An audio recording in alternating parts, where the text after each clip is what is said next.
चलिए जानते हैं भारत के भौगोलिक स्थिति के बारे में।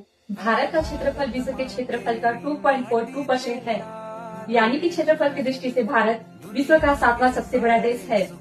वहीं जनसंख्या की दृष्टि से भारत सबसे ज्यादा आबादी वाला देश है।